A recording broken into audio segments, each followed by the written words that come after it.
Inner child healing. Let's talk it out and the why and the how. And I'm going to do a TikTok series on this as well to continue the vibe with it.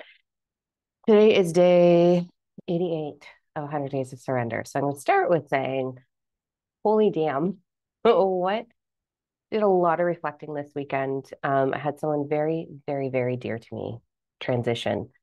And what an experience that was. So we knew it was coming. One of my favorite humans on this planet, just an incredible, incredible woman. And Saturday, I was like, oh, I'm really feeling her. Like, I should give her a call and see how she's doing. And I ended up getting really busy, which listen to those nudges, please. Sunday evening, I sat down to finish up the details for tonight's program. So I'm teaching a program tonight on stepping into your highest timeline. So it's like, okay, I'm going to finish this up. And I got overwhelmed with this like crazy, yucky, heavy, icky, tired, go lie down for a minute vibration, which usually happens when something big is about to come through. And so listened to it and I went and lied down. And as soon as I did, there she was, hovering above my bed in the most beautiful light ever. And we had this big, beautiful conversation. And one of the things that her and I were working through together was healing her inner child. And so she gave me some reflection and some stuff. And she's like, you've changed my life. Like, I'm going to cry talking about this. But you've changed my life so much. Without this work, I couldn't have enjoyed the last round or the last end or the finale, I guess, of being human. And then I also had a request for inner child in the comments here. So we're going to get into it. I'm going to be a little bit vulnerable with you. As you guys know, I've done my journey alone and a long time alone, and I did it the messy way. So that way, part of my sole purpose in doing it that way was to understand how to curve, shorten the experience for you. As you can tell, I've been crying. My makeup's all over the place. Anyways, um, so I did it alone. I don't want that for anyone. It's it's it's messy and it can be painful. And because we're energetic beings, whatever our predominant energy focus is what we're going to be experiencing more of. So when I went through my inner child healing, which I started very, very young, by the way, just on an intuitive level, I'll give you all my tips. It was me holding space for this very traumatized, very abused little girl who had no self-worth, no self-esteem, none of it. Like just, oh, she like, oh, right? And it made me hold more space for that, which then enhanced that in my life. And that's the fine edge of doing this work is not going into a situation where you're just holding this painful space. Yes, the trauma has to be released out of the body. Yes, it's uncomfortable to face some of those things. But I am not a fan of going into a space where you're just holding space for that and enhancing that into your life. That's what happened to me. And it made my life hell for a really long time. It also made me shut down unknowingly and bury things a little bit deeper. So it took a little bit longer to get those things out. So why do we want to heal inner child? Inner child is your subconscious state. Your belief structures, by the time you're 8, are solidified in your cellular structure. That becomes part of your vibration. That is the first step in 5 steps of co-creating with universal flow, is your belief structure. If you have beliefs that you are unworthy or that love is hard or that men take from you or that women are bullies, like I did, so many limiting beliefs, they're hidden in there, they're buried in there. When we're 8, we start to function into humor. In my education, my expertise was from 4 to 12 and then 21 to 33 when the brain's finishing its development. So I know a lot about kids and I work a lot with kids. So I wish I'd known all of this stuff when I was working with my inner child because it still all applies because you want to use those tools for them. So it created a whirlwind for me. And then I buried more and it took longer for me to get through that process. So we want to heal the inner child because that is out of the four bodies that make up your energetic body, we've got mental, emotional, spiritual, physical body that makes up your energetic body. Your emotional body is your inner child. So your emotions, your perceptions stem from that baby. If you do not heal that baby, you will be on autopilot, moving through life, receiving the same shit over and over and over and over and over again until you do that work. The work is uncomfortable, 100%. Sucks ass. However, I have a way of making it a little bit lighter and actually even more effective. So I'm going to give you my favorite tips and tools. Okay. So we're going to start with, I'm going to show you on my phone, this little girl. Ignore the fingerprints on my phone. So there she is. That's baby me. That is right before my 4th birthday. That's picture day at school. This was the day I was raped by a 12-year-old boy. He was like 12 to 14. I'm not sure. That morning, my hair was perfect braids. It was the only time my mom did my hair that I can recall. And she wanted it pretty for pictures so that she had evidence that I was fine. And he ruined my hair as well as everything else in me. And that was really rough to go through. Um, really, really hard to go through because it was a very Italian religious family. When the mother finally realized what had just happened, picked up my fragile little body, slammed it on the bathroom counter to tidy me up, and the entire time convinced me that I was the devil and I was the reason that this happened and that I'm not worth anything. A massive lecture. And then put a diaper on me to deal with the mess that was there. And right before I went to school, removed the diaper, tissue in my panties, and sent me to school. Like everything was fine. Not cool. And then when my mom came to pick me up that day, she told her, and I can remember it so clear. So I had a baby sister. She was still a baby sitting in a little bundled thing. And she convinced my mother that I was the devil. And very soon after that, I was abandoned. So traumatized. Second picture, I'm going to show you. Ah, my lip is quivering a little bit with this. And I just got my period. So, I'm feeling all the feels today between everything that's happened. But here we are. Okay, this little firecracker. It's me at 8. So I had really curly hair, as you can see it. I have really curly hair. It's kind of fuzzy right now. Whatever, it's curly. Very, very thick hair, which is why I shave half of it because it's too much to manage. It's a lot of hair.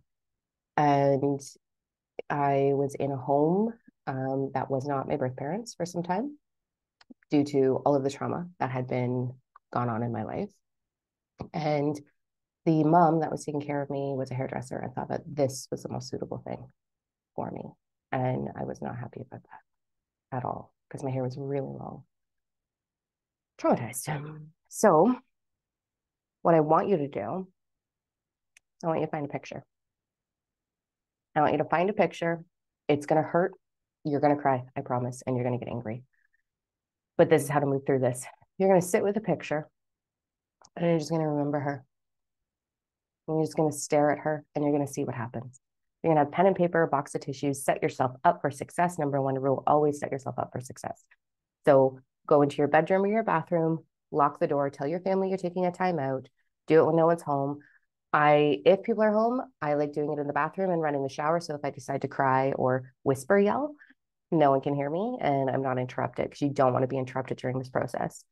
So set yourself up for success. No animals, no distractions. Pen, paper, journal paper, box of tissues, picture.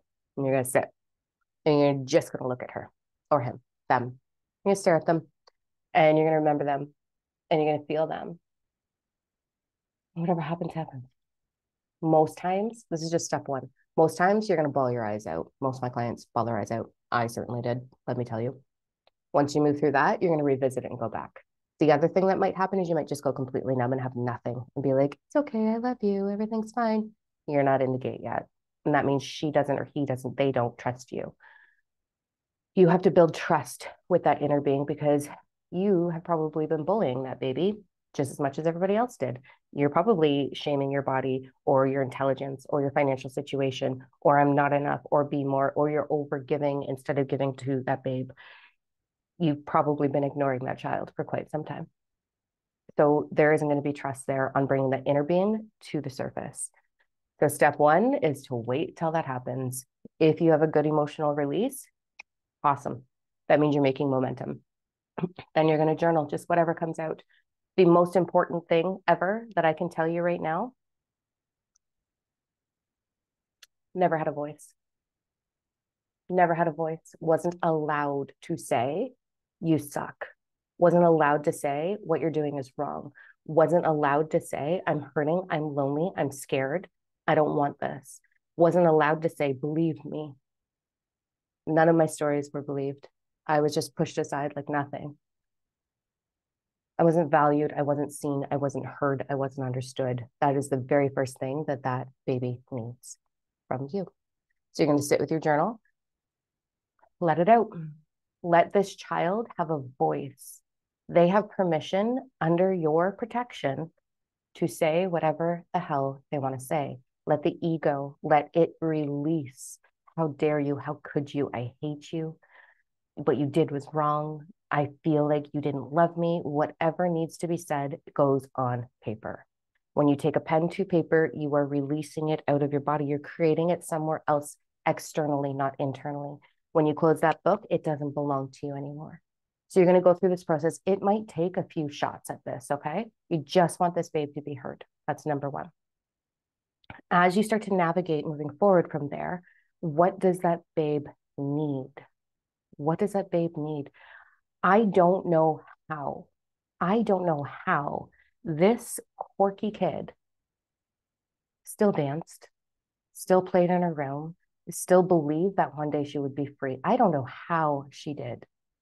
I look back on her and I'm like, you were wicked wild. She was brave. She wasn't brave with the people who hurt her, but she was brave everywhere else. And she never gave up. She wanted it so bad. She obviously very much loved the color blue as well. Still my favorite color, blue and purple. So, and like my teeth, okay? This has been my biggest insecurity besides my mommy tummy. My whole life, my teeth have been my biggest insecurity because I got this like little one. Also, they look exactly like my birth mom's teeth. Not that I have any negative emotion to her, but I just didn't want to be her at all. Um, she wasn't very nice to me. She was very narcissistic. I don't know now who she is. I'm sure she's changed out of that, but I just don't know her at all. I don't think I ever actually knew her. She was a woman who was highly traumatized as well. So I never got the luxury of knowing my own mother, just her pain. So my smile, like, look, I'm just hiding my teeth, man.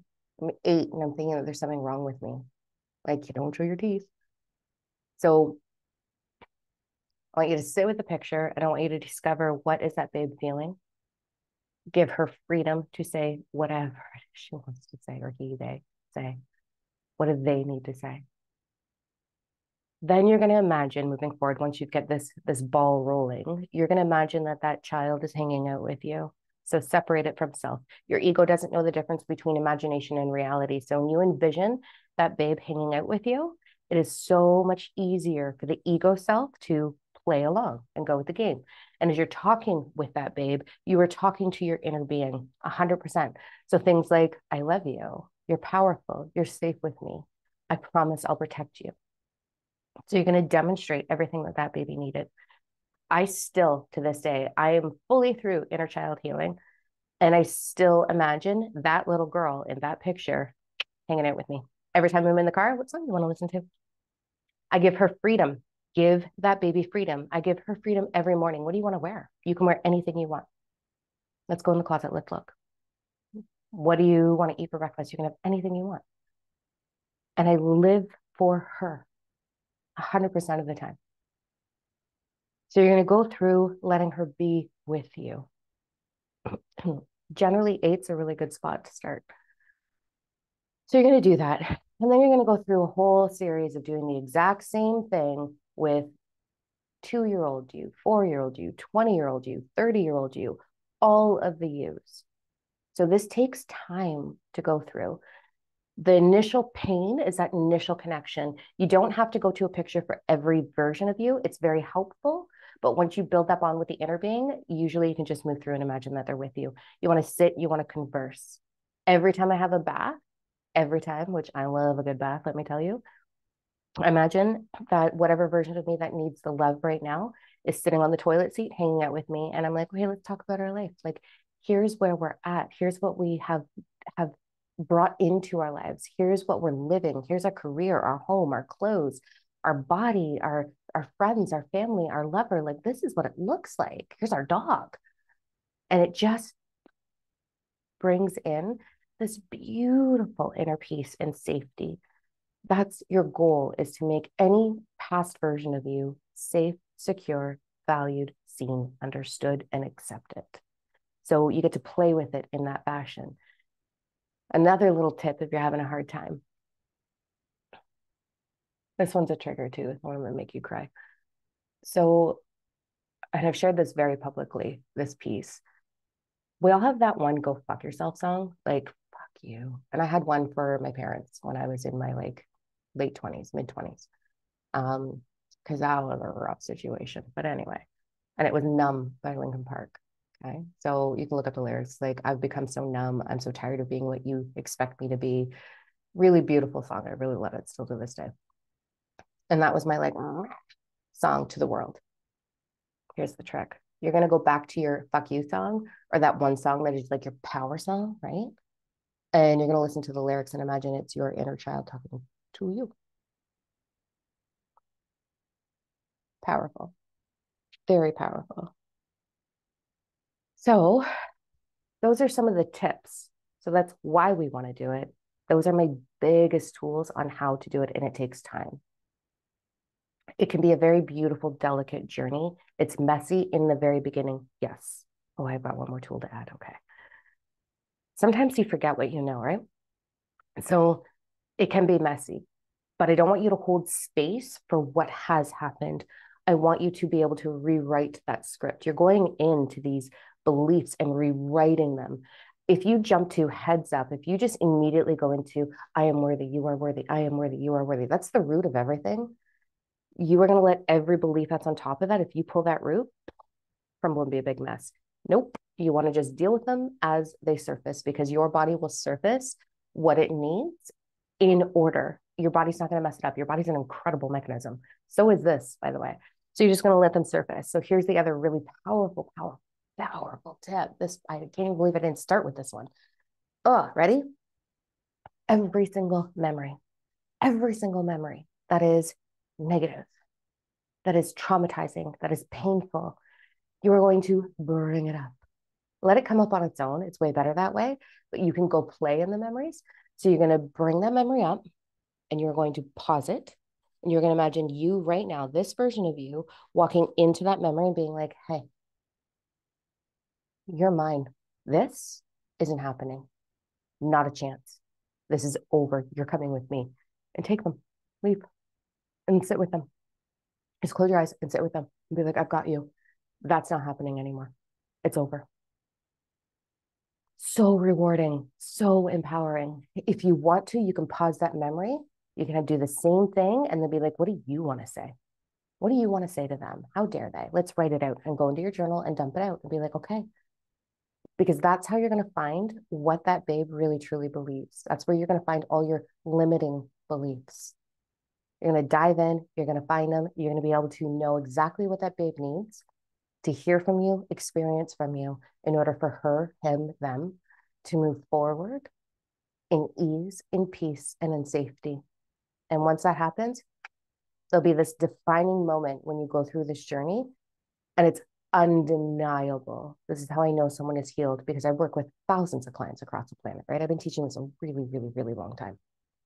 So there's this undeniable moment where you and that inner child merge together. And you will all of a sudden be in your grown ass adult body looking through the eyes of that babe and realizing that you are safe, secure, loved, valued, honored, and you are free. You are free from it all, and that you are in control and that you are protected. And it's this amazing moment. And when it happens, like it's the same as having your Kundalini lift. Like, it's undeniable what's happening. You're like, whoa. And everything changes from that moment forward. The amount of freedom, the frequency of freedom to co-create, to be safe, to be secure, to move forward without those limiting beliefs or those perceptions interfering with your current reality is game changing. Because think about it. What we see with our eyes, what we see with our eyes about men and women, relationships, what we hear, the stories we're told, and then what we receive physically, emotionally, mentally, verbally is what we believe. And so I had the belief, and this is in the podcast that I just did with Sarah Rose, it'll be up in a couple of days. Men, so my father was never grumpy. He was a delicate, very sensitive, gentle, loving, affectionate man. But in the flip of a switch, I would get beat. So I had this incredible human who then all of a sudden would just boom. My first rape, I was 3.5. The first time I was heavily sexually molested after the rape, I was in grade 2. The next time I was sexually assaulted was by my dad's best friend when I was 12. And so all these men, my belief through watching men, watching my father with my mom, they were super dysfunctional. Watching men in the world, watching my boss was a man. I got a job when I was like 12 or 13, and he was just this bossy, arrogant, men runs the household, women have no say kind of guy. Um, Watching men and women and how I receive from men, my limiting belief was it doesn't matter if they're nice or not, they all take from you. So I'm not safe. So I have to be my own man and I can't trust him. And so think about how that limiting belief would have drastically impacted every relationship I had across the board.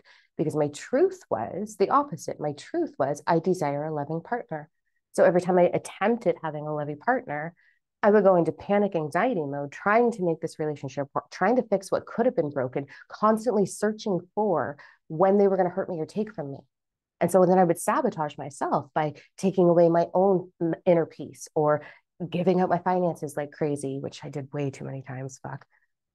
Giving up my finances to support them and like, therefore they can't take it from me because I'm giving it. Like, so dysfunctional. And it wasn't until I discovered that and I healed that with my inner babe that I was like, oh, and now I have the complete opposite in a partner. I have a gentle, loving, supportive, sensitive, beautiful man who just stands in his masculine. He doesn't project it, he just owns his masculine. Sometimes to the point where I want to like, like, come on. But no, it's perfect, right?